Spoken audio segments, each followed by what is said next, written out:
WhatsApp म्हणजे कमाल आहे.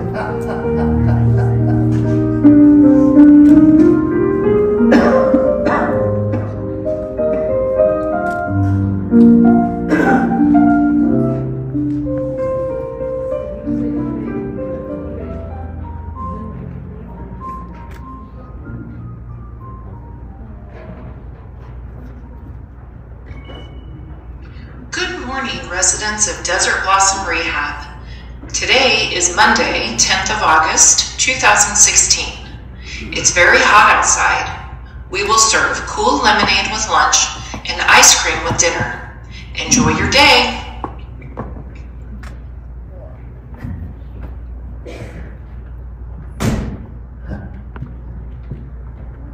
वैताग आहे नुसतं.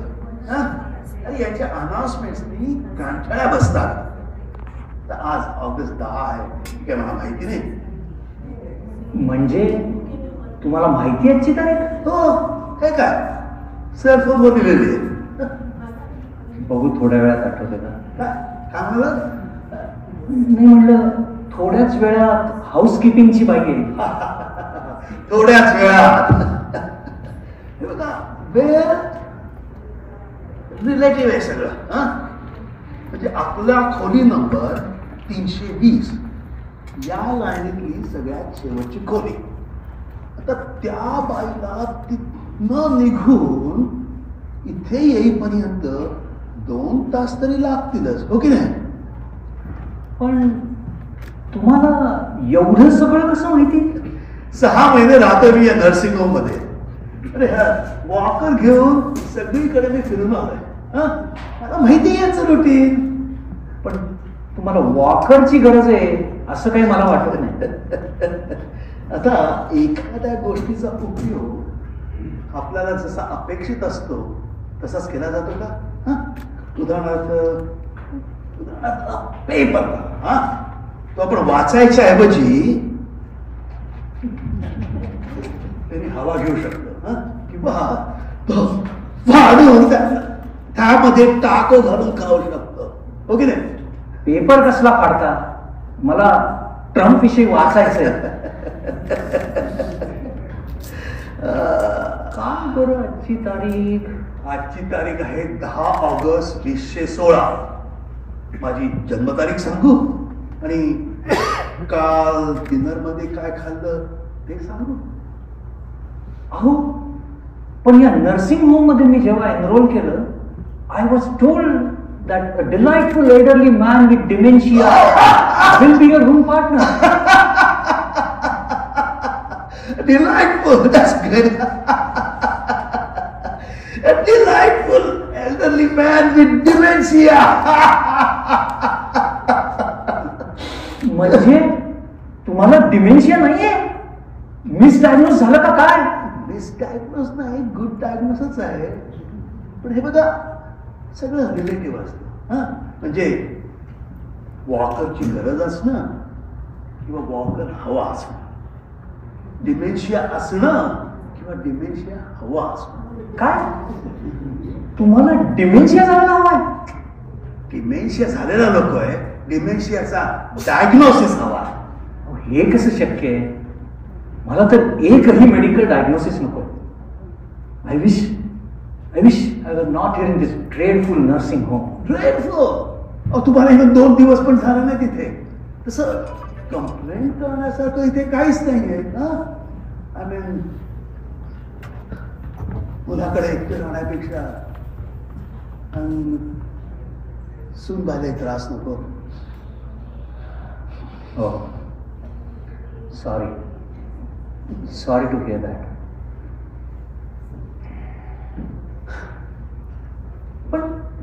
पण काय हो, तुमचे डॉक्टर त्यांनी हा डायग्नोसिस केला कसा? सोपं आहे. मी एकदा इंटरनेटवरती वाचलं की डॉक्टर्स एक मिनी मेंटल स्टेटस एक्झाम करतात. तर त्याचा मी अभ्यास केला आणि मग एकदा सूनबाईच्या आग्रहास्तव जेव्हा माझा मुलगा डॉक्टरांकडे घेऊन गेला मला, तेव्हा डॉक्टरांनी विचारलेल्या प्रत्येक प्रश्नाला चुकीचं उत्तर दिलं. डॉक्टरांनी विचारलं मला, प्रेसिडेंट कोण? राधाकृष्ण. आजची तारीख काय? 2 मार्च 1960. काल जेवलात काय? वांग्याची भाजी आणि आमटी. आमचे चिरंजीव म्हणाले, he is dwelling it into the past. डॉक्टरांनी मला घड्याळाचे चित्र काढायला सांगितलं. ती कागदावर गिचमीट केली. शेवटी डॉक्टरांनी मला मोठ्या अक्षरात अल्झायमर्स डिमेन्शिया असं लिहून माझी रवानगी इथे केली. पण हे काही बरोबर नाही. You are exploiting the system. तुम्ही चक्क खोटं बोलताय. खोटं? अरे खरं खोटं हे सगळं रिलेटिव्ह असतं बघा. एवढ्या मोठ्या धर्मराजाला सुद्धा शेवटी नरोवा कुंजरवा म्हणावं लागलंच ना. मी सांगतो तुम्हाला, या 70 वर्षाच्या आयुष्यात मला असत्याने जेवढी साथ दिली ना, तेवढी सत्याने नाही दिली. वा, मग लिहा माझे असत्याचे प्रयोग. आता तुम्ही गांधीजी असल्याचा आव नका आणू. मी सांगतो तुम्हाला, प्रत्येक व्यक्ती सामान्य असो की असामान्य, ही रिलेटिव्हिटी वरतीच जगत असते अशी माझी थिअरी आहे. रिलेटिव्हिटी? मग मी गांधीजी, तर तुम्ही आईन्स्टाईन. मग तुमचा डायग्नोसिस काय आहे? मला झालं कंजेस्टिव्ह हार्ट फेल्युअर. पण मला खोटं बोलण्याची गरज नाही, कारण एकोकार्डिओग्रामवर स्पष्ट दिसून आलंय डॉक्टरांना की माझ्या हार्टचे मसल्स वीक झाले. दोन हार्ट अटॅक येऊन गेले मला. अहो, साधं आडवं झोपलं तरी दम लागतो मला. ते ठीक आहे हो, पण तुम्ही स्वतः उठून एकट्याने बाथरूम मध्ये जाऊ शकता ना. म्हणजे काल रात्री 2-3 ता गेल्याचं माझ्या लक्षात आलंय. तर तुम्ही इथं नर्सिंग होम मध्ये का आहात? अहो बघा, म्हणजे कंजेस्टिव्ह हार्ट फेल्युअरची मॅनेजमेंट ना ही थोडी किचकटच असते. माझं दररोज वजन करावं लागतं. मी कार्डियक डाएटवर आहे, ते सांभाळावं लागतं. मी रोज 11 मेडिकेशन्स घेतो, त्याची नोंद ठेवावी लागते. दर आठवड्याला रक्त तपासावं लागतं. आता हे एवढं सगळं कोण करणार घरी? सांगितलं ना तुम्हाला, सगळं रिलेटिव्ह आहे बघा. माझे वडील शेवटची 5 वर्ष अंतरुणाला ठेवून होते, तेव्हा आईने सगळं केलं त्यांचं न कुरकुरता. काय करणार? पर्यायच नव्हता. खरंय, वेळ नाही माझ्या मुलाला माझ्यासाठी. पण त्याचही बरोबरच आहे म्हणा. नरो वा कुंजरो वा, प्रत्येक व्यक्ती हेच म्हणत जगत असते. नरो वा कुंजरो वा.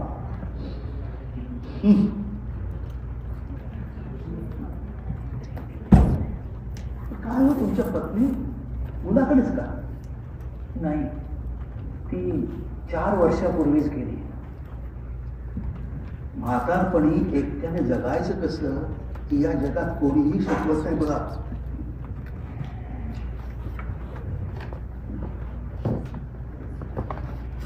पण काय हो, तुमचा मुलगा त्यानं काही आक्षेप नाही घेतला या डायग्नोसिस विषयी? माझा मुलगा अमित, काय सांगू तुम्हाला त्याच्याबद्दल. व्हेरी गुड बॉय, फार चांगला मुलगा आहे तो.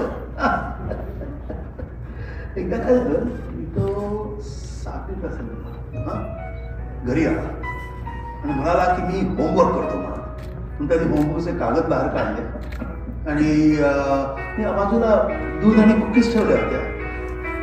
ते दूध कागदावर सांगितलं. ते साफ करायला गेला, हिचा आवडता फ्लॉवर पॉट टेबलावरनं खाली पडला आणि फुटला. तो घाबरला आणि रडायला लागला. आमची ही फारच स्ट्रिक्ट.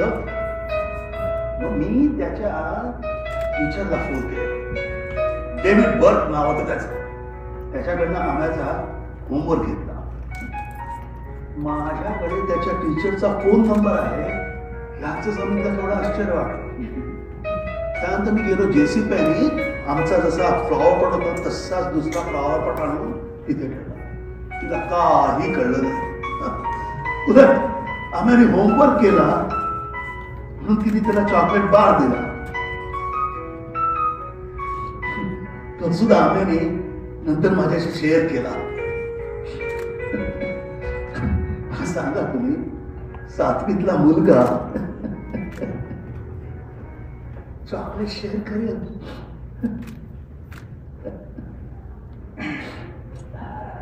नाही, तुमची गोष्ट चांगली आहे, पण त्याचा डिमेन्शियाशी काय संबंध?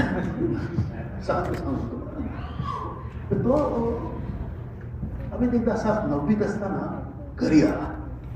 कपडे धुळीने भरलेले, नाकातनं रक्त येते. मी घाबरूनच गेलो. He was getting bullet in school. आम्ही त्याला डॉक्टरकडे घेऊन गेलो. त्याला कुठे किती इजा झाल्या आहेत ते लिहून घेतलं, त्याचे फोटो काढले आणि गेलो दुसऱ्या दिवशी त्याच्या प्रिन्सिपलच्या ऑफिसमध्ये. त्या सगळ्या टग्यापुरांना प्रिन्सिपलच्या ऑफिसमध्ये बोलावलं. त्यावेळेला मी स्कूल बोर्डावरती होतो ना. प्रिन्सिपल घाबरला. त्यांनी ते सगळे त्रास देऊन मुलांना सस्पेंड केलं. तेव्हापासनं आम्हीचा माझ्यावरचा विश्वास वाढला आणि लोभ आहे. लोभ? पण हा कसला लोभ? असं असतं तर त्यांनी तुम्हाला इथे ठेवलं नसतं. हा लोभच आहे, लोभच आहे. काय जरा सांगतो तुम्हाला. आमची ही जाईपर्यंत आम्ही आमच्या घरीच राहतो. पण तिचा रुमेटॉइड आर्थरायटिस बळाला आणि शेवटची 2 वर्ष ती अंथरुणालाच गेली. त्यावेळी सुनबाईने केलं थोडं. पण मग ही गेल्यानंतर अमित मला म्हणाला की बाबा तुम्ही असे एकटे राहू नका, आमच्या घरीच या. म्हणून स्वतःचं घर विसरून मी अमितच्या घरी राहिला. ते काही सुनबाईच्या पथ्यावर पडलं नाही. म्हणजे का बरं? काय स्वयंपाक वगैरे जास्त करावा लागतो म्हणून? ते माझ्यावरती रिस्ट्रिक्शन राहणार नाही. म्हणजे माझ्या मैत्रिणी आल्या असताना तुम्ही बाहेर यायचं नाही. तुमच्या गोष्टी तुम्ही तुमच्या खोलीतच ठेवा. मी आणि आम्ही जेव्हा बाहेर जेवायला जाऊ तेव्हा तुम्ही आमच्या बरोबर यायलाच पाहिजे असं नाही. आणि त्या दिवशी तुमचं जेवण तुमचं तुम्हीच करून घ्या. यावरनं आम्हीची तिची वादावादी व्हायला लागली आणि मला कळून चुकलं की मी कबाब ने हड्डी झालो. त्याच सुमारास माझा एक मित्र गेल्याची बातमी आली. मित्राचा मुलगा मला सांगत होता की बाबा डिमेन्शियाने गेले काही वर्ष ते नर्सिंग होम मध्येच होते. तेव्हापासून मला डिमेन्शियाचा वेळ त्याबद्दल बरंच वाचलं, त्याचे व्हिडिओ बघितले. आणि आपण जशी वर्षभर परीक्षेची तयारी करतो ना तशी आपण विसरत चाललो आहोत हे लोकांना भासवायचं कसं याची प्रॅक्टिस केली. काय विसरण्याची प्रॅक्टिस? म्हणजे ते कसं काय? कुठे कधी काय विसरायचं हे कसं कळलं? सोपं आहे ते. आता मला सांगा, तुम्ही तुमच्या घरातली माणसं तुमच्याशी दिवसात किती वेळा बोलतात आणि किती वाक्य बोलतात? तेही बरोबरच आहे म्हणा. फार तर फार 2 वेळा आणि ती 4 वाक्य. बाबा ठीक आहात ना? हो ठीक. कसा गेला तुझा दिवस? ठीक गेला. जातो मी ऑफिसला, नाहीतर जातो झोपायला. जेवताना म्हणायला एकत्र जेवायचं, पण ते सुद्धा टीव्ही पाहतात. घरोघरी मातीचेच टीव्ही. सांगत खातो तुम्हाला. एक दिवस सुनबाईच्या मैत्रिणी आल्या असताना ती बाहेर ते कपडे बिस्कटलेले. सुनबाईला म्हटलं, सुनबाई मला आणि हिला चहा हवा. की मी किचन मध्ये जाऊन करून घेऊ का? सुनबाई तिच्या मैत्रिणी माझ्याकडे एखादं भूत दिसल्यासारखं बघायला लागलं. सुनबाईने मैत्रिणीला पिटाळलं घरी आणि माझ्याकडे चहा घेऊन आली. माझ्या बाजूला आमची ही दिसेल याची तिला भीती वाटत असावी हे तिच्या तरतरणाऱ्या हातामध्ये दिसत. I really enjoyed that episode.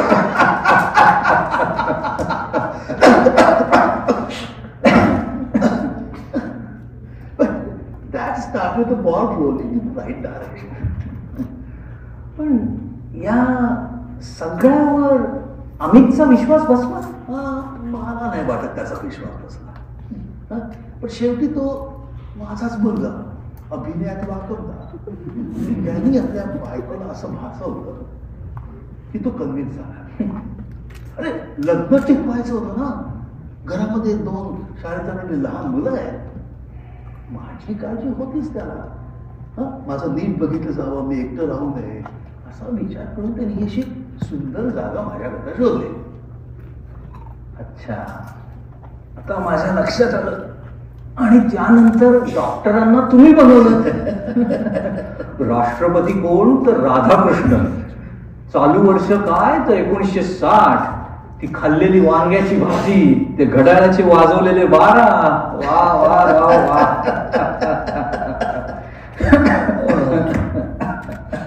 वा वा. तुम्हाला तर या उत्कृष्ट अभिनयाबद्दल ऑस्करच द्यायला हवं. हे घे. Oscar goes to. Thank you very much. Thank you very much.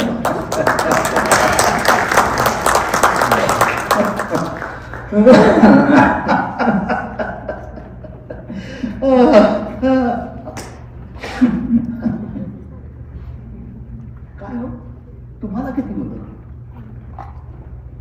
एकच मुलगा आहे, समीर. तसा उशिराच झाला लग्नानंतर. But he has always been his mother's boy. एकदा तर मी त्याला असं म्हणताना ऐकलं होतं, आई, बाबा गेल्यानंतर तू माझ्याचकडे येऊन राहा, मी तुझी जन्मभर काळजी घेईन. होता 9वी 10वी आणि राहत होता माझ्याच घरात. पण आमच्या हिनं पण चोर वेड्या असं म्हणून त्याला जवळ घेतलं.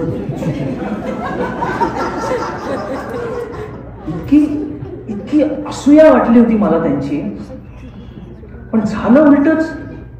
जन्मभर ही आमच्याच घरात राहिली आणि मला मात्र समीरकडे जावं लागलं. अरे पण शेवटी नेलं ना त्यांनी तुम्हाला आपल्या घरी. नाही, ते एवढं सरळ नाहीये. संध्या म्हणजे माझी पत्नी, ती गेल्यानंतर मी घर विकायला काढलं. म्हणलं एका छोट्या अपार्टमेंटमध्ये जावं. घर विकलं गेलं, किल्ली द्यायची वेळ आली, पण मला काही मनासारखं अपार्टमेंट मिळालं. तेव्हा चांगुलपणानं आमची सुनबाई पुढे आली, बाबा दुसरं घर मिळूस तर राहा आमच्याकडे. खरं तर समीरला कसं विचारावं याचा विचार मी करतच होतो, पण त्याच्या तोंडून मात्र काही निघालं नाही. सुनबाई चांगली दिसते तुमची. बोटीच्या कप्तानाशी संबंध चांगले असले म्हणजे वादळात पहिलं लाईफ जॅकेट आपल्याला मिळतं. सुनबाई आणि कप्तान, तिचं आमच्या समीर समोर काहीही चालत नाही. किंवा ती तसं भासवते. आणि स्वयंपाक म्हणाल अतिशय बेचव. म्हणजे त्याच्यात काही तिखट मीठ ह्याचं प्रमाण असतं हे तिला कळलंच नाही. किंवा ती तसं भासवते तरी.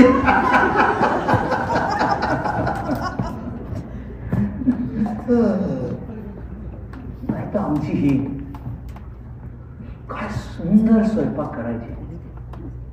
तिच्या हातची ती साबुदाण्याची खिचडी खायला मी दुसरा जन्म घ्यायला तयार आहे.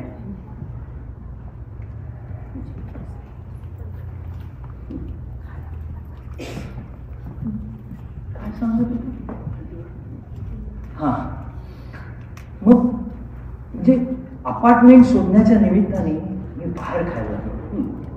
पण माझ्या पेन्शनला परवडेल अशी काही जागा मिळेना. घर उगीच विकलं असं झालं. अगदी जुजबी बोलण्या पलीकडे समीरशी संवाद होऊ शकला नाही. टोटल बोर्डम आहे, टोटल बोर्डम. मला हार्ट अटॅक येणं ही एक सगळ्यांकरता इष्टापत्तीच ठरली. स्टेंट वगैरे बसायला लागले की नाही? अत्याधुनिक दागिन्यांचा तो एक प्रकार आहे. लागले ना चांगले 2. हार्ट मसल वीक झाल्यामुळे हार्ट फेल्युअर मध्ये गेलो. पण मी काय संधी सोडली नाही. हॉस्पिटलच्या स्टाफला सांगितलं माझी घरी काळजी घेणारं कोणी नाही, मला नर्सिंग होम मध्ये जाणं भाग आहे. म्हणलं पुढचं पुढे बघू. तुरुंगातनं सुटल्यासारखं वाटतंय ना? अगदी बरोबर. तसं ठीक आहे. इथे सुद्धा एकटेपणा जाणवतो. म्हणजे संसारातल्या आठवणी येतील. सावधानीची खिचडीच काय, पण घरातील प्रत्येक खोलीत घालवलेले क्षण आठवते. काही चांगले, काही वाईट. मी खरं सांगू तुम्हाला, या चांगल्या क्षणांच्या आठवणींनी जेवढी घुसमट वाढेल ना, तेवढी घुसमट.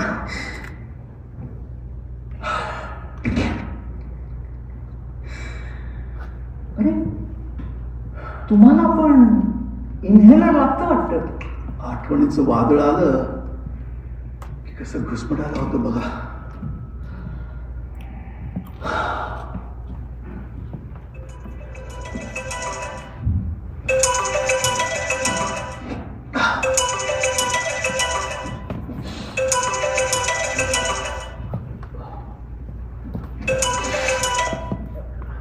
माझ्या मेडिकेशनची वेळ झाली. रूम नंबर 320ची औषधं मिळते. 9 वाजायच्या ऐवजी 11 वाजता मिळते. घाबरू नका. Time is all related. अरे हे मांजर आली वाटतं. मांजर? कुठे कुठे मांजर? अरे दचकताय काय? मांजर बाहेर आहे. आणि कुणाची मांजर आहे माहितीये का? ग्लोरियाची मांजर आहे. ग्लोरिया? ग्लोरिया इथली डॉन, डायरेक्टर ऑफ नर्सिंग. ती इथे आतमधनं रेसिडेन्सला भेटायला, तशी महाराणी आपल्या प्रजाजनांना भेट देते तशी. जेव्हा जेव्हा येते तेव्हा तेव्हा मला विचारते, how are you doing mister Gwadbole? मी सुद्धा शहाण्या मुलासारखा ग्वाड असून तिला म्हटलो, I am fine thank you, but who are you? मग ती सुंदर मॅनिक्युअर हातामध्ये माझा हात घेऊन म्हणते, oh you poor soul, they don't remember nothing,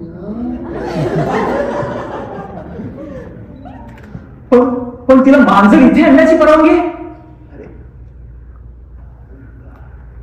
ज्यांना मांजर आवडते त्यांच्या खोलीतच ती घेऊन येते.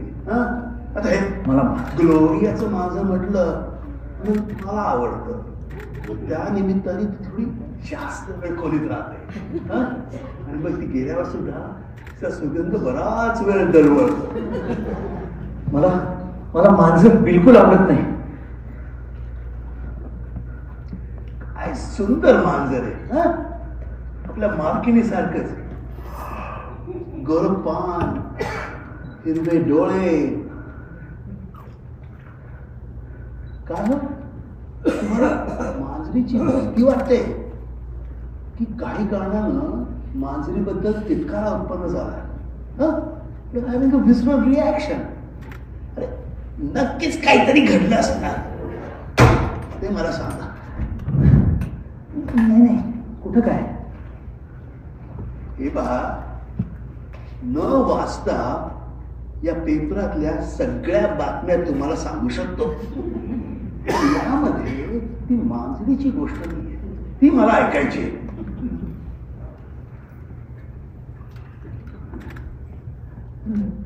नाही म्हणजे आमच्याकडे मांजर होती. मग संध्येला तिचा फार वेळा. पण पण संध्येला आला स्ट्रोक आणि त्यातनं ती पूर्णपणे कधी बरीच झाली नाही. मांजर पळून गेली की काय? नाही नाही, देऊन टाकली एका मित्राला. पण तो एकदा घेऊन आला. म्हणलं राहू दे 2-4 दिवस, हिला बरं वाटेल. त्यावेळी तुम्हाला मांजरीबद्दल तिटकारा नव्हता. नाही, संध्या वॉकर घेऊन कशी बशी घरभर फिरत असे. पण ओळख मात्र फार विसरलेली. कधी मला तिच्या वडिलांच्या नावाने बोलवायची, तर कधी मुलाच्या नावाने बोलवायची. पुढे तर तेही नाही. भूक लागलेली कळायची नाही, शरीरांच्या गरजांचं भान नाही. घर फिरायची, अडखळत पडत. तिला एकटं सोडण्याची प्राज्ञा उरली नव्हती. अरे मग साहजिकच आहे. मी मांजरीची काळजी घेऊ शकला नसाल म्हणून मी तुम्हाला दिली. त्याचं गिळते तुमच्या मनात. नाही, संध्येला शेवटपर्यंत त्या मांजरीचा गाळा होता. आणि त्या मांजरीला पण तिचा. त्या मांजरीने बोचकारलं बिचकारलं की काय तुम्हाला? नाही,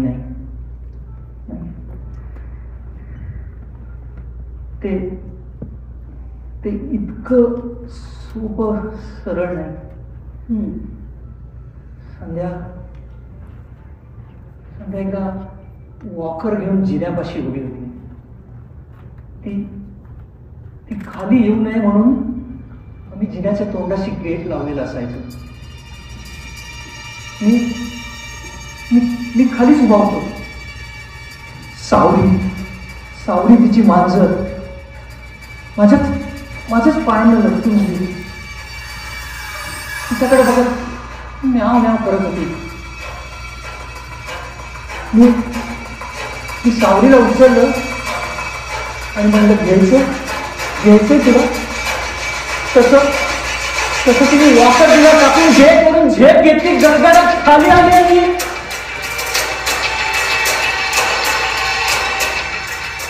आणि इतकीच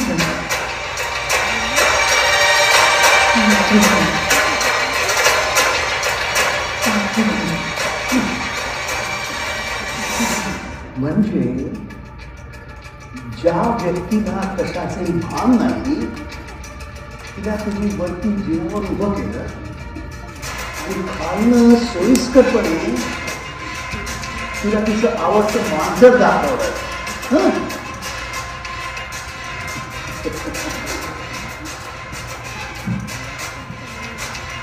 माझ्या असत्याचे प्रयोग या पुस्तकात चॅप्टर ऍड केला पाहिजे.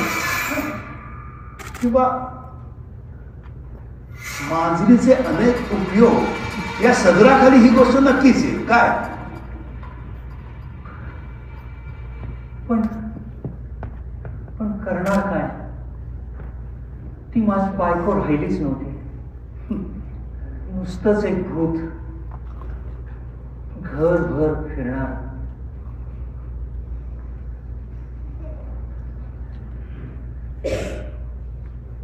हे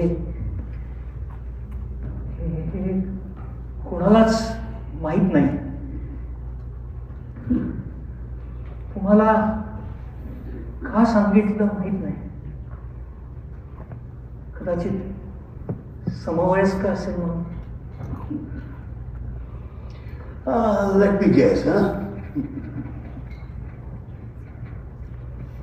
me guess. तुमची पत्नी गेल्यानंतर तुम्हाला हार्ट अटॅक यायला लागले. तुम्हाला कसं कळलं? The real blockage in your coronaries is that of your guilt. And your heart failure, is the festering of that guilt. मला कसं तरी होतंय. Please call 911. हे पहा घाबरायचं काही कारण नाही. घाबरायचं काहीही कारण नाही. जसा माझा डिमेन्शिया तशीच तुमची मांजर. नरो वा कुंजरो वा. काय? नरो वा कुंजरो वा. घाबरायचं काहीही कारण नाहीये.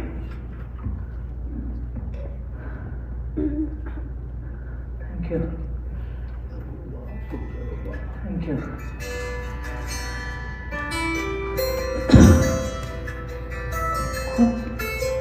खूप दिवसांनी मोकळं झाल्यासारखं.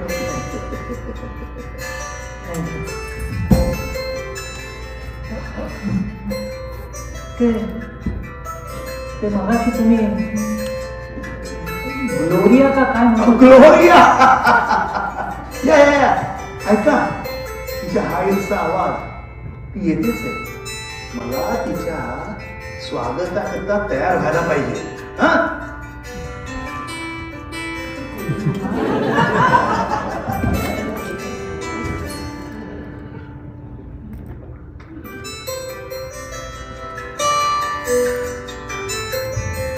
हो खरंच काय सुंदर मांजर आहे. एकदम गोरपान कमनीय. हो, असं तत्तरीत नका दिसू. बसा कसं 10 पाता.